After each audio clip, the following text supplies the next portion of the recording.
Brought to you by NBC bearing, भारताची पहिली bearing उत्पादक।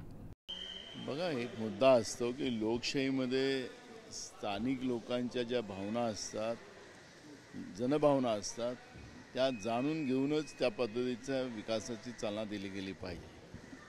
तेथील शेतकऱ्यांचा, तिथल्या स्थानिक लोकांचा मोठा विरोध आहे आणि विरोध असेल तर लोकांच्या भावना या सरकारने समजल्या पाहिजेत।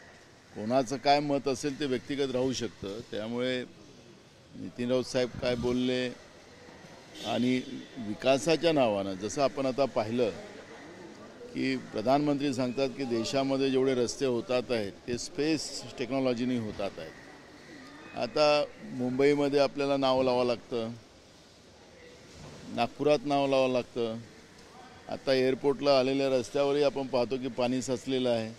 त्यामुळे हे विकासाच्या नावाने ज्या पद्धतीची एक लूट सरकारने लावलेली आहे आणि जनतेच्या पैशाची उधळपट्टी केलेली जाते, ते याच्यावरही खऱ्या अर्थानं लक्ष घालण्याची गरज आहे।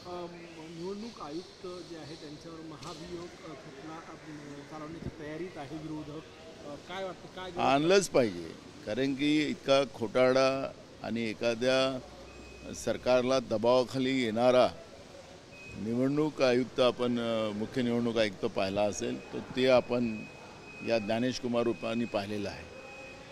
आणि त्यांनी जे खोटारडापणा पत्रकार परिषद घेऊन केलेला आहे हा खऱ्या अर्थानं लोकशाहीवर आघात करण्याची प्रक्रिया झालेली आहे। आम्ही त्यांना मागतोय का की संध्याकाळी 5 वाजताच्या नंतर जे रात्रीच्या 11 वाजेपर्यंत जे मतदान झालेलं आहे त्या मतदानाचं फुटेजेस आम्हाला पाहिजे की कोणत्या बूथवर किती मतदान झालेलं आहे।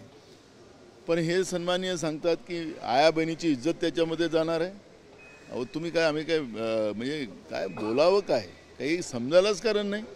म्हणजे या पद्धतीनं समजा निवडणूक आयोग पाप लपवायचं, या केंद्राच्या आणि भाजपचं, हे केंद्राच्या सरकारचं आणि भाजपचं पाप लपवण्याचा प्रयत्न करत असेल तर हा लोकशाहीवर एक आघात आहे। आणि म्हणून अशा मुख्य निवडणूक आयुक्ताबद्दल विरोधात महाभियोग आयोग आणलाच पाहिजे, ही भूमिका आमची आहे।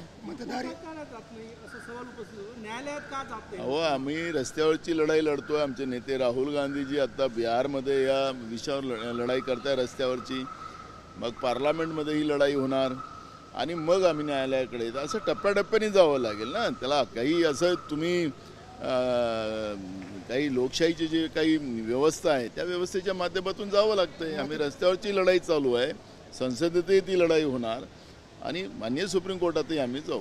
मतदार याद्यांच्या संदर्भात जो प्रश्न उभा झालेला आहे, भाजपचं म्हणणं आहे, बावनकुळेंचं म्हणणं आहे की आता स्थानिक स्वराज्य संस्थांच्या निवडणुका आहेत, त्याच्या आधी काँग्रेसने किमान आता तरी मतदार याद्या तपासून घ्याव्यात। बावनकुळेचा थोडा अभ्यास कमी आहे।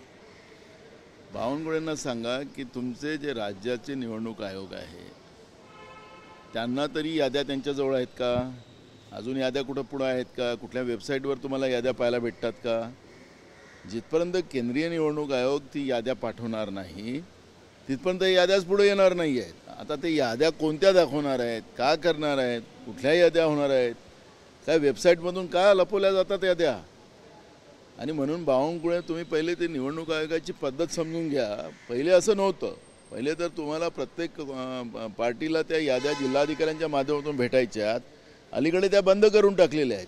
त्यामुळे आणि योगायोगाने ते महसूल मंत्री आहेत तर कलेक्टरकडून माहिती घेऊन टाका की त्यांच्याजवळ तरी याद्या आहेत का। आणि म्हणून अभ्यास कमी असेल पण काही बोलायचं म्हणून बोलायचं असं नाही, हे लोकशाहीचा विषय आहे। कोण जिंकेल कोण हरेल हा भाग नाही आहे, लोकांची मतं चोरण्याचं जे काम तुम्ही लोकांनी सुरू केलेलं आहे, निवडणूक आयोगाची वकिली तुम्ही करताय ते। Brought to you by NBC bearing, भारताची पहिली बेअरिंग उत्पादक।